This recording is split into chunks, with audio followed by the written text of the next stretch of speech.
Começou. Bom dia e a paz de Cristo Jesus a todos vocês que neste momento nos acompanham. Nós estamos uma vez mais aqui nesse domingo pela manhã com o objetivo de levar até o seu lar, sua família, uma aula através da nossa Escola Bíblica Dominical. Então, a nossa Escola Bíblica Dominical, ela continua sendo transmitida ao seu lar através das mídias sociais. E é o que nós estamos fazendo nesta manhã. Esperamos em Deus que você seja ricamente abençoado e abençoada através desta aula. O alvo é que a sua vida seja fortalecida. Então, queria pedir a você que aproveite o momento e convide mais alguém. De repente tem alguém no seu lar aí que acabou de acordar. Convide essa pessoa para participar com você, juntamente conosco, desta aula. Envie aí uma mensagem para alguém. Já é 9h35, não é tão cedo assim. E desperte lá esse irmão, essa irmã, esse seu amigo, e diga para ele: vamos participar junto da escola dominical. Por quê? Porque aqui nós juntos estaremos nos alimentando da palavra de Deus. Então, eu queria fazer uma oração, pedir a sua permissão, é claro, para que entremos no seu lar através desse estudo bíblico que hoje está na carta aos Efésios. Então nós já vamos estar daqui a pouco falando para você sobre essa carta, mas eu queria também fazer um convite a todos vocês. 2 convites. O primeiro convite é que você se inscreva no nosso canal do YouTube. Nós temos um canal, foi criado um canal justamente para divulgarmos a palavra de Deus e os cultos, os trabalhos que aqui o fazemos. Por quê? Teremos a oportunidade de ter um alcance maior. Então, quando a gente fala inscreva-se, não é difícil. Você vai ver lá que quando você visualizar a imagem lá do nosso canal, está escrito assim: inscreva-se. É só você clicar ali e automaticamente você já se torna uma pessoa inscrita. Não precisa nada demais. Às vezes as pessoas, tem que dar nome, escrever alguma coisa. Não. É só clicar e você passará a ser uma das pessoas inscritas no nosso canal. E é importante porque nós precisamos de 1000 pessoas para assim melhor termos uma divulgação dos nossos trabalhos. Então faça isso, é um convite meu. Nós temos aí mais de 2.000 seguidores na página da nossa igreja e eu peço que desses 2.000 aí, pelo menos 1.000 passe a visitar o nosso canal. Então eu queria orar por você. Desculpa, a segunda informação é que logo mais nós temos um culto. Logo mais nós teremos um culto ao vivo. O Ministério de Louvor está se preparando. Vai ser um culto abençoadíssimo. Hoje nós convidamos o presbítero Davi para estar participando conosco, trazendo a palavra ao seu coração. Então vai ser um culto muito abençoado. Venha participar conosco através do nosso canal do YouTube, tá bom? Muito bom, vamos orar. Santíssimo Deus e eterno Pai, meu Deus, nesta hora, nesta manhã, nós entramos neste lar. Meu Deus, para que sejamos um canal de bênção, não apenas eu, mas aqui o Diego, o Fernando, que aqui está comigo, meu Deus, são os nossos cooperadores. Então, não apenas eu chego através do ensino, mas nós chegamos. Então, meu Deus, que sejamos um canal de bênção para esse lar, para essa vida, para essa família. Meu Deus, eu sei que muitos estão acordando um pouco preocupados com o que está acontecendo neste mundo, com este isolamento, com as portas da sua casa fechadas. mas isso não vai durar por muito tempo, porque há uma igreja orando, há uma igreja se humilhando, há uma igreja que busca ao Deus vivo, e a nossa resposta virá. A solução está no Senhor. Então nós cremos, em nome de Jesus, que logo, logo esse vento vai passar e nós estaremos juntos aqui participando de uma escola bíblica dominical presencial, dos nossos cultos, e o nome do Senhor sendo glorificado. Graças nós lhe damos, meu Deus, nesta manhã. É o que eu lhe peço e lhe agradeço em nome de Jesus. Em nome de Jesus. Muito bom. Então você já deve estar aí com a sua Bíblia aberta, porque muitos não têm revista, mas como falei, a nossa lição é a lição de número 1, inicia esse segundo trimestre aí, e está pautado na carta aos Efésios. Então, aqui é a lição de número 1, de 5 de abril de 2020. O texto áureo diz assim, está em Efésios 1:2. A vós graça e paz da parte de Deus, nosso Pai, e do Senhor Jesus Cristo. A verdade prática diz assim, a epístola aos Efésios revela o propósito eterno de Deus para a Igreja de Cristo. A leitura bíblica em classe está em Efésios, capítulo 1, do versículo 1 ao 2, e continua em Atos dos Apóstolos, capítulo 19, 1 ao 7. Eu vou ler porque eu achei muito interessante essa leitura. Então eu vou estar lendo para que você acompanhe. Inicia assim. Paulo, apóstolo de Jesus Cristo, pela vontade de Deus, aos santos que estão em Éfeso e fiéis em Cristo Jesus. A vós graça e paz da parte de nosso Deus, nosso Pai, e do Senhor Jesus Cristo. Já em Atos 19, inicia assim. Sucedeu que enquanto Apolo estava em Corinto, Paulo, tendo passado por todas as regiões superiores, chegou a Éfeso e achando ali alguns discípulos, disse-lhes, recebeste vós já o Espírito Santo quando creste? E eles disseram-lhes, nós nem ainda ouvimos que haja o Espírito Santo. Perguntou-lhes, então em que sois batizados então? E eles lhe disseram, no batismo de João. Mas Paulo disse-lhe, certamente João batizou com o Espírito Santo do arrependimento, dizendo ao povo que cresce no Senhor, que após ele havia de vir, isto é, em Jesus Cristo. E aos que ouviram foram batizados em nome do Senhor Jesus. E impondo-lhes Paulo as mãos, veio sobre eles o Espírito Santo, e falavam línguas e profetizavam. Eram estes ao todo uns 12 varões. Muito bom. Esta é a leitura bíblica em classe. Agora nós iremos para a introdução. A introdução ele inicia dizendo o seguinte. A epístola aos Efésios é denominada de a coroa dos escritos de Paulo e ainda da rainha das epístolas. Nela, o propósito eterno de Deus para a igreja estava revelada por meio de Jesus Cristo. Nesta lição, estudaremos os aspectos introdutórios e as principais abordagens da doutrina da epístola.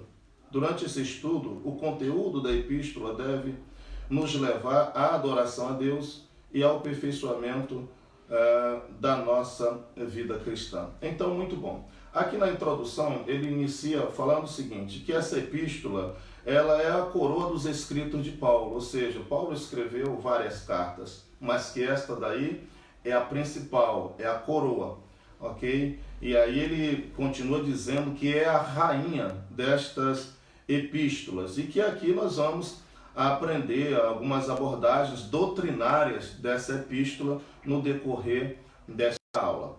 Então, esta aula, ela é dividida, como todas, basicamente em 3 tópicos, e cada tópico tem os seus subtópicos. Então, aqui, no primeiro tópico, trata da autoria e data. Eu vou interromper o Fernando. O pessoal tem que parar de falar lá. Diga para eles que estão me interrompendo aqui, atrapalhando.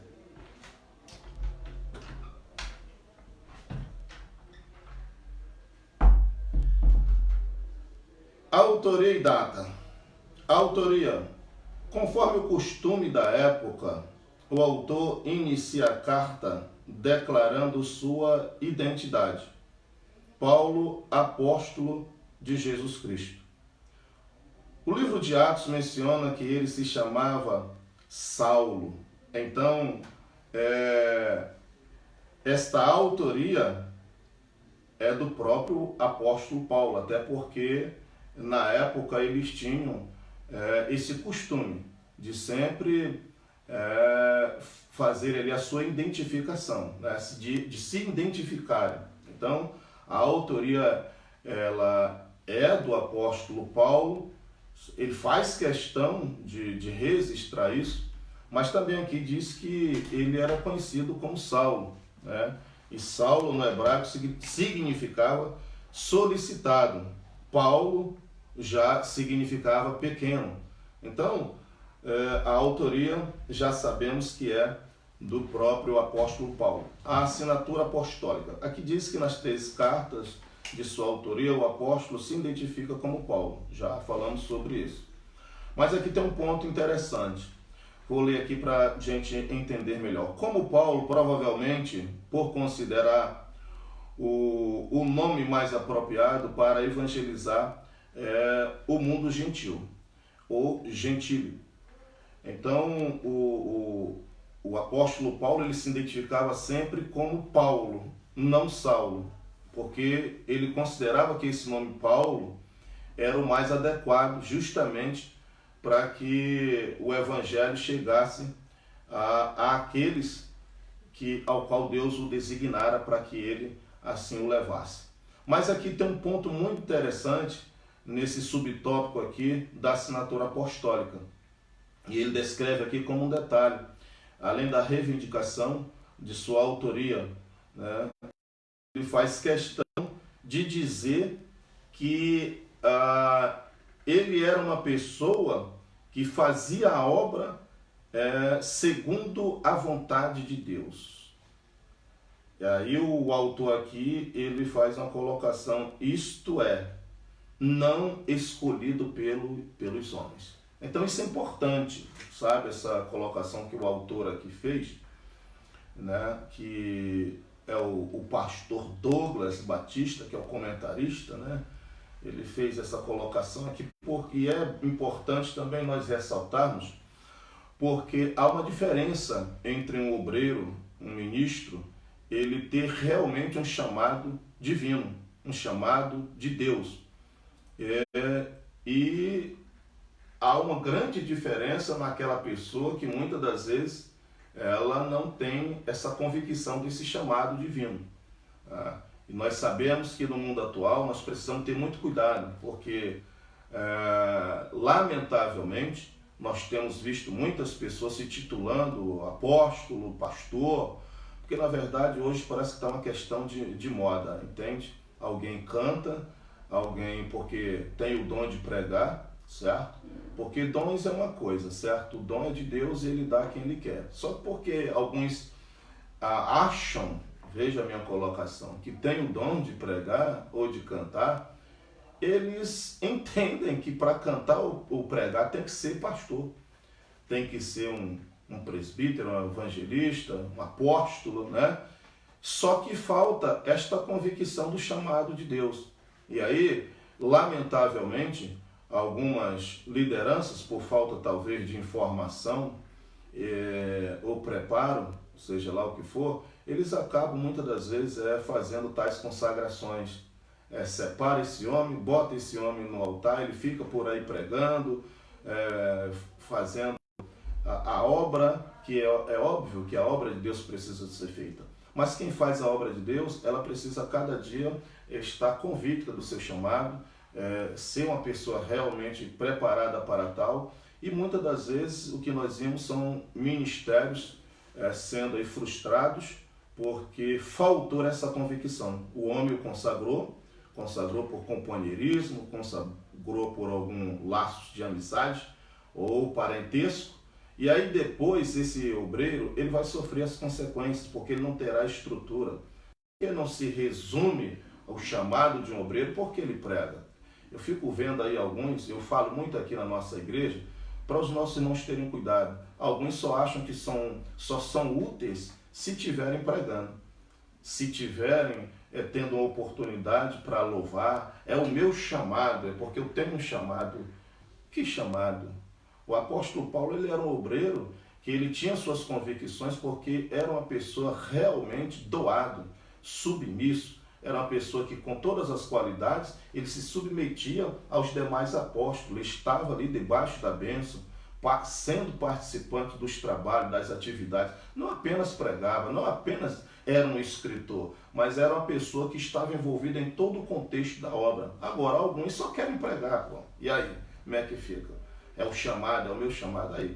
Com todo respeito, que Deus abençoe a cada um, mas nós precisamos aprender um pouco mais com as sagradas escrituras e entendermos que o chamado de Deus está muito além do que simplesmente termos um dom ministerial. Fica aí essa ressalva, tá bom? E aí ele vai para o terceiro subtópico, que ele fala sobre uma epístola da prisão. Por que uma epístola da prisão? Porque o apóstolo Paulo, após 3 anos aos quais ele ficou ali em Éfeso, eu poderia até dizer que, viu, Diego e Fernando, 3 anos, nós vamos descrever aqui, em 3 anos o camarada fez uma obra excepcional. Excepcional. 3 anos. Em 3 anos, veja só, lá dessa cidade de Éfeso, ali ele abre outras igrejas, certo? Abre outras igrejas na região. E além disso, ali daquela cidade, em 3 anos, ele escreve essas 2 cartas também aqui, que é o 1º e 2º Coríntios. Foi Paulo que escreveu, e escreveu também nesse período que ele estava ali. Então, a igreja se expandiu, e esta cidade foi uma base, digamos assim, missionária do apóstolo. E após 3 anos, ele sai e vai para Jerusalém. Ele vai para Jerusalém, e de Jerusalém ele vai para Cesareia. Lá em Cesareia ele é preso, fica 2 anos preso. Depois ele vai para Roma. Em Roma ele fica mais 2 anos preso. Lá ele tem um certo privilégio de receber uma prisão domiciliar. E é ali que ele escreve, certo? Essa carta. E aí, através de um companheiro conhecido por Tíquico, ele é o mensageiro de de levar essa carta. E aí, então, por isso que ele descreve aqui que esta epístola é uma epístola da prisão, porque Paulo, quando ele escreve ali naquela prisão. E é interessante esse contexto, porque embora Paulo preso fisicamente, ele estava livre espiritualmente, sabe? Nada tirava a alegria. Quando ele escreve, não só esta, como ele escreveu outras também da prisão, como Filipenses e outras mais, ele escreve com alegria, ele escreve com gozo. Imagina alguém preso e ter que enviar uma mensagem para quem está livre, digamos assim, é uma mensagem de paz. Ora, segundo a lógica, quem é que deve estar desfrutando de paz e de alegria? Quem está solto, né? Mas nem sempre quem está em total liberdade, nesta alegria do mundo, verdadeiramente tem alegria nem paz. Porque Paulo estava preso e tem que escrever uma carta de gozo, de paz, de alegria doutrinária. Então é por isso que ele descreve aqui que esta epístola é uma epístola da prisão. A data também dessa carta provavelmente foi entre os anos 61 a 62 depois de Cristo, foi quando ele escreveu. Então fica aqui essa primeira parte aqui, certo, desse tópico número 1 de autoria e data. A autoria foi de Paulo, certo? E provavelmente ele escreveu no ano 61, 62 depois de Cristo. Agora nós vamos para o segundo tópico, que é o destinatário. É claro que quando você escreve uma carta, ela tem um destino, certo? Então nós já falamos da autoria e da data, agora o destino. Já até falamos que foi ali aos santos. Na verdade, quando fala aos Efésios, está se referindo ali aos santos, à igreja que estava dentro dessa cidade de Éfeso. Aí aqui, destinatário, a cidade de Éfeso. Aí ele faz aqui alguma narrativa sobre esta cidade. Uma cidade fundada por volta de 1500, certo? Uma cidade fundada por volta de 1500, tornou-se um centro político, comercial e religioso da Ásia Menor. Bom, então vou falar um pouco aqui sobre esta cidade. Esta cidade de Éfeso, na época, era uma das cidades mais importantes ali da Ásia Menor. Está tudo aqui escrito, o autor ele fez algumas colocações, mas eu vou fazer um resumo aqui dessa cidade. Então essa cidade era uma das cidades mais importantes ali da Ásia Menor, por alguns aspectos. Primeiro, que ela era a porta de visita, digamos assim, para o mundo, sabe? Era uma cidade portuária, uma cidade que se tornou famosa, principalmente porque ali havia um templo muito famoso, luxuoso, e com isso acabou aderindo um grande número de turistas que iam a esta cidade justamente por conta do que havia ali de forma assim atraente. Havia algumas outras coisas, além do templo, havia digamos assim, uma arena naquele local, que aqui ele dá um nome de, se você for ver aí na lição, tá anfiteatro, que é uma arena, nada mais do que uma arena, como se fosse um estádio de futebol, onde ali eles se reuniam para realizar alguns eventos entre animais, entre pessoas e animais, inclusive. Alguns reis usavam na época, no mundo antigo, até desse artifício para, digamos assim, torturar alguns cristãos. Alguns cristãos eram torturados nessas arenas, colocavam eles ali e soltavam alguns leões para ver se eles sobreviviam. Imagine como sobreviver. E eles ficavam naquelas arquibancadas para ali ficarem usando de chacota, de zombaria, ou seja, eles vibravam com a desgraça dos outros. Me parece, inclusive, que queriam até fazer isso com Pedro, quando o colocaram na prisão. Era uma dos alvos deles, era fazer ali, usar o nome, os servos, digamos assim, usar de chacota com o nome de Deus. Mas Deus não permitiu isso com Pedro. Então essa cidade, ela tinha essas arenas, ela, inclusive, tinha uma com 25 mil, tinha capacidade para 25 mil pessoas, então era um grande estádio, uma grande arena, e tinha outros atrativos, mas o que chamava a atenção era o templo, que esse templo ele era destinado à deusa daquele lugar, à deusa dos Efésios, que era a deusa Diana. Era muito idolatrada, havia uma idolatria muito grande naquele lugar, e eles ali, se reuniam não só para a idolatria, mas outras orgias. Era uma cidade totalmente idólatra. uma cidade grande, que tinha assim uma capacidade de 500.000 habitantes. Então era uma cidade muito agitada, muito movimentada, e foi exatamente esse local que o apóstolo Paulo ele resolve montar a sua base missionária. O fato é que quando o apóstolo Paulo chega ali, ele já encontra um grupo de 12 irmãos, mais ou menos, que ali estavam. Segundo os estudiosos dizem que Áquila e Priscila foram as pessoas que iniciaram esse trabalho ali nessa cidade de Éfeso. E quando Paulo chega, ele encontra ali aqueles irmãos e traz ali algo novo para eles. Paulo traz algo novo, ele encontra barreiras. Bom, aqui em alguns outros subtópicos, já falamos um pouco sobre essa cidade de Éfeso, vamos aqui para alguns outros subtópicos. Ele fala sobre a questão da religiosidade, fala sobre a questão da igreja, e como eu já falei da cidade da religiosidade, que a religiosidade deles era essa, uma idolatria. Eles viviam ali adorando essa deusa, digamos assim, Diana, que era a deusa da fertilidade. Então, era esse o quadro daquela cidade.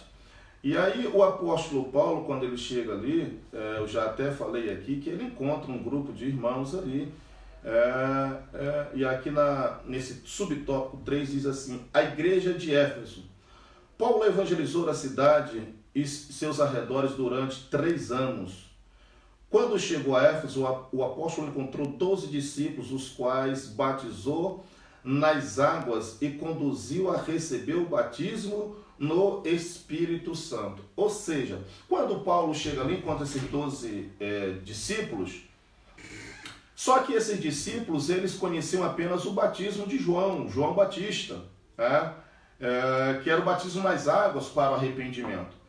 Então eles não tinham conhecimento sobre o batismo no Espírito Santo.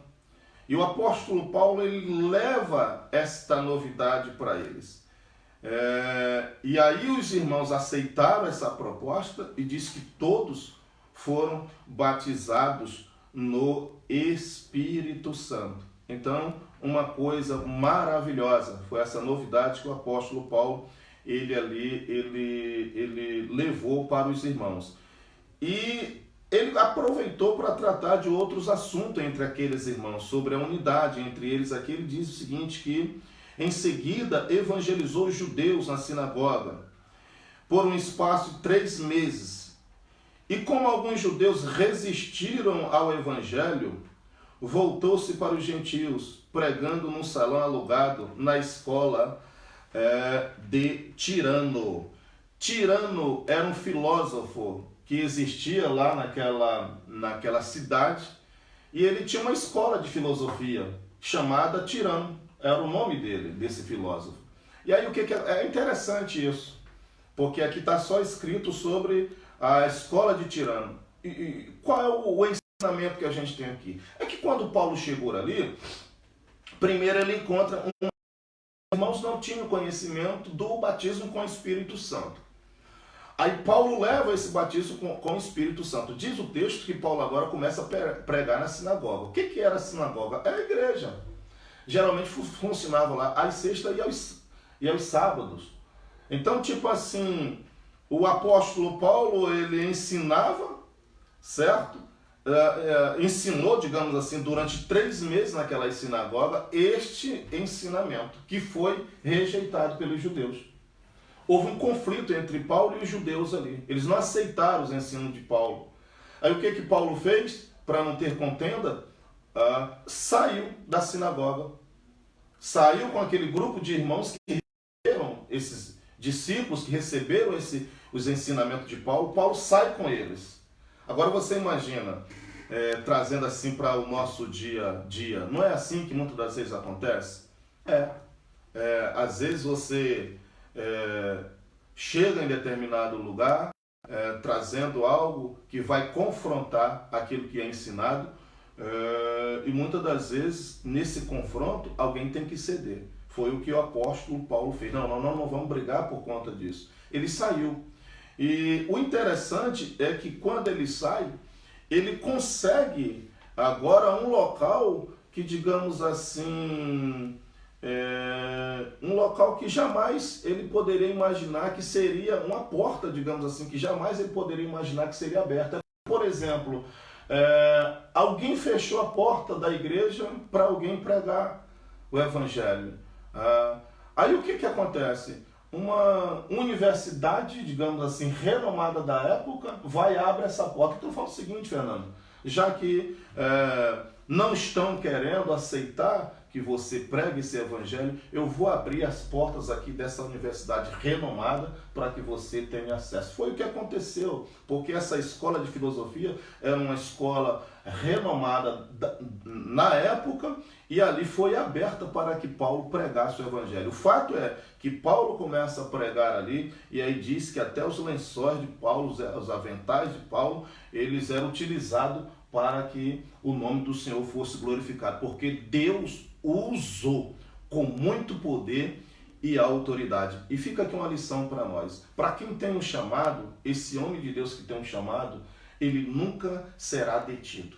Nunca ninguém consegue parar um homem ou uma mulher de Deus que tem um chamado por Deus para pregar o evangelho. Se uma porta se fechar aqui, uma outra se abre ali. Foi o que aconteceu com o apóstolo Paulo ali naquele lugar. Bom, aí para nós termos um entendimento e fecharmos aqui, nós falamos sobre a cidade de Efésios, né?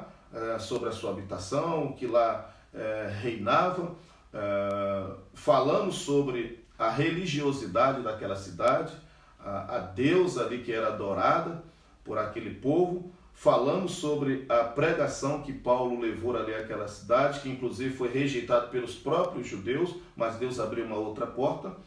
E naquela cidade, como eu disse, provavelmente depois de Paulo, outros líderes passaram. Foi uma cidade assim que foi assim, uma coisa fantástica para o desenvolvimento e o crescimento da obra de Deus, porque outros líderes, depois de Paulo, assumiram aquela igreja.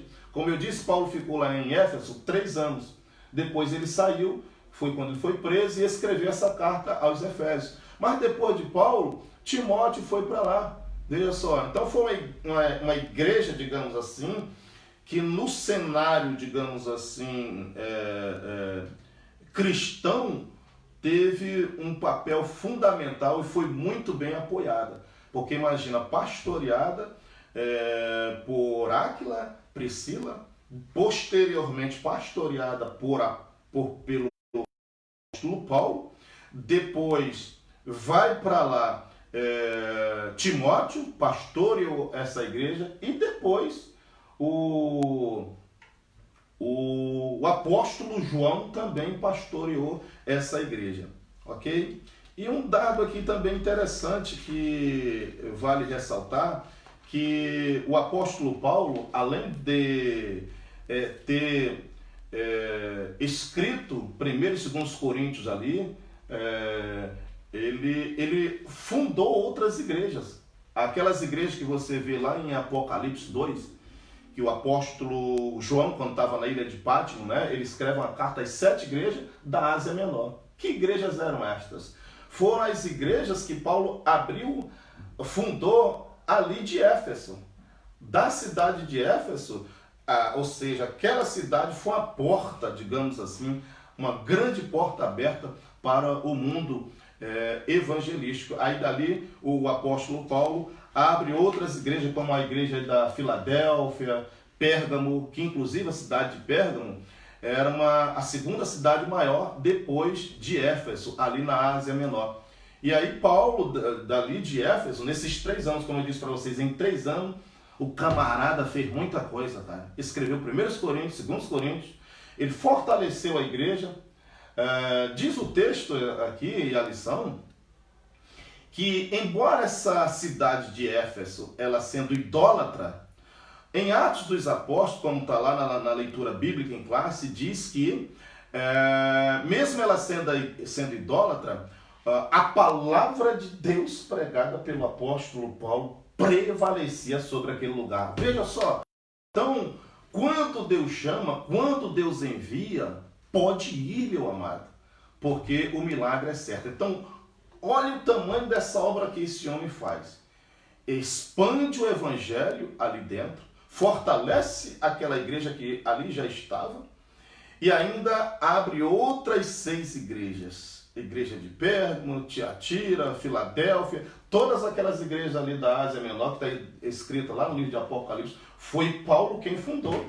Então, em 3 anos, cara, foi uma obra gigantesca. Então, eu creio que está bem explicado aqui esses 2 tópicos, tanto o primeiro tópico da autoria, data, como também o segundo tópico, que é o destinatário, que foi exatamente essa cidade de Éfeso. E falamos aqui um pouco sobre o que aconteceu lá em Éfeso quando Paulo chegou, ok? Agora nós vamos para o último tópico desta lição, que é o propósito. Vamos lá para concluirmos. Eu creio que você em casa que está acompanhando está sendo bem alimentado e compreendendo bem aquilo que está sendo falado. Espero em Deus que sirva de fortalecimento para a sua vida. E já estamos concluindo aqui no propósito de mensagem. O propósito. Aparentemente a epístola não aborda nenhum problema específico como em outro de Paulo, porém, nos capítulos iniciais da carta, percebemos algumas ênfases que sinalizam a solução de certas questões. Bom, esta carta, segundo estudiosos, alguns dizem que era uma carta doutrinária e outros dizem que era um tratado teológico sobre a igreja. Então, nós já vimos algumas questões que Paulo tratou ali naquela igreja, mas aqui nesse propósito, nós vamos ver também alguns outros pontos que ele destaca. Ele destaca que havia ali novos convertidos que vinham de um mundo helênico. Esse mundo helênico eram pessoas, eram novos crentes, digamos assim, nascidos na Grécia Antiga. Então, eram pessoas que ali estavam novos na fé, certo? Que estavam cheios de conflitos internos e esses conflitos precisavam serem tratados. E o apóstolo Paulo trata exatamente disso, assim também como ele trata dos novos na fé. Ele diz aqui nesse tópico número 3 do propósito e mensagem, que também é possível perceber outro tipo de ênfase do apóstolo. O passado daqueles cristãos é marcado pela imoralidade e bebedeiras, mas uma vez salvos pela graça, eles deveriam adotar um novo estilo de vida em Cristo. Veja aí o tratado de Paulo e a mensagem de Paulo àqueles irmãos, né? Tanto os helênicos, como também os que eram novos na fé, que ali estavam, mas que tinham uma vida de imoralidade, uma vida voltada, arregada para as coisas realmente contrárias à palavra de Deus. E o apóstolo agora traz a esses irmãos que eles necessitavam se adaptar a um novo estilo de vida. E vale aqui para nós uma lição. Não adianta nós recebermos a palavra, não adianta estarmos em casa, estarmos na igreja, mas não termos uma mudança. O evangelho ele tem que estar acompanhado na nossa vida com um novo estilo de vida.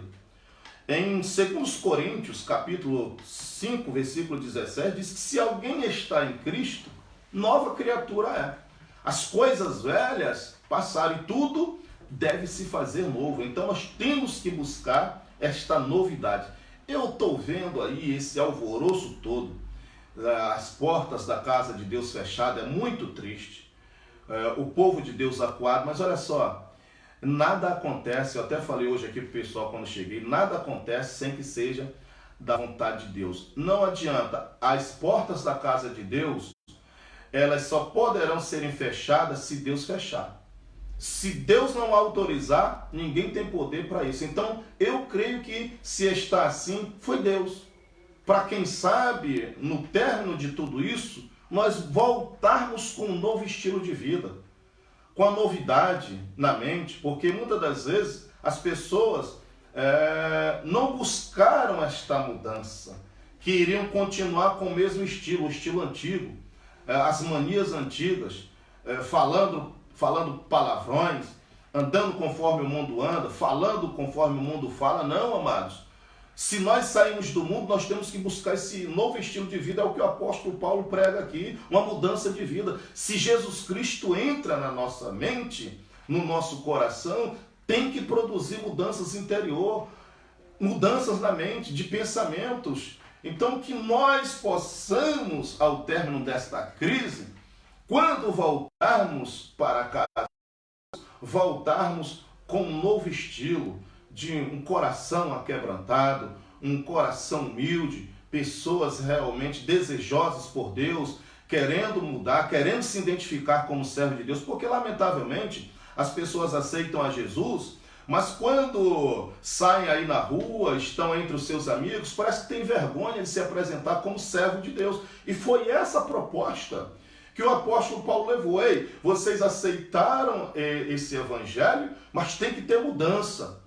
Tem que mudar o comportamento e as atitudes. Foi um dos ensinamentos que o apóstolo levou ali a esse irmão daquela igreja. E uma outra coisa foi a unidade. O apóstolo Paulo trabalhou ali a unidade daqueles irmãos.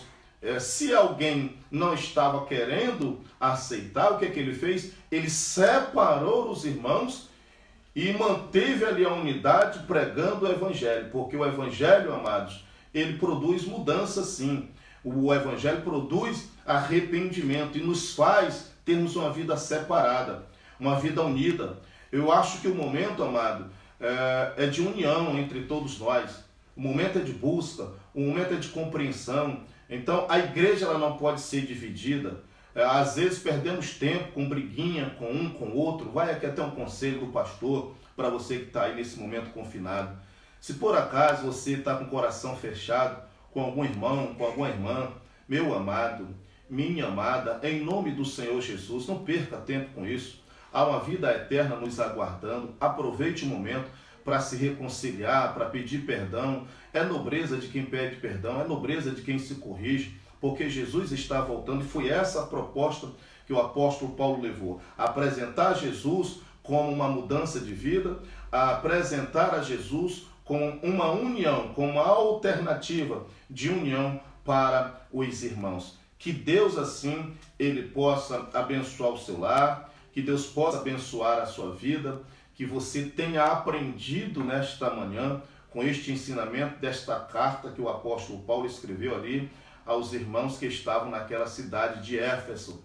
Então você vai sair daqui com essa lição, sabendo, não esqueça que a autoria dessa carta é de Paulo, certo? Se perguntar, você nunca vai esquecer, porque ela foi escrita no ano 61 a 62 depois de Cristo, e que Paulo levou uma mensagem ali de mudança para aquele povo. Paulo fez uma grande obra naquele lugar, e é isso que Deus espera de nós. Vamos nos levantar e fazer uma grande obra aqui nessa cidade de São Gonçalo, em especial aqui nesse bairro de Marambaia, aqui nessa igreja de Marambaia. Eu conto com você e Deus conta com você também. Deus te abençoe, tenha um domingo de paz e de muita reflexão. Logo mais às 19 horas. Aproveita durante o dia, manda mensagem para as pessoas. 19 horas nós estamos aqui em um grande culto de louvor e adoração a Deus. Meu muito obrigado, aqui é o Fernando Diego e a todos vocês que estão em casa aí. Um abraço, Deus abençoe. Eu quero orar, fazer uma oração. Santíssimo Deus, muito obrigado por esse momento, por aqui estarmos em um momento de busca e de oração. Um momento, meu Deus, de aprendizado. Meu Deus, guarda a nossa casa, guarda os nossos filhos, guarda a sua igreja, guarda esse povo, guarda esse município e nos dá um domingo de paz, de bênção. É o que eu lhe peço e lhe agradeço em nome de Jesus. Amém.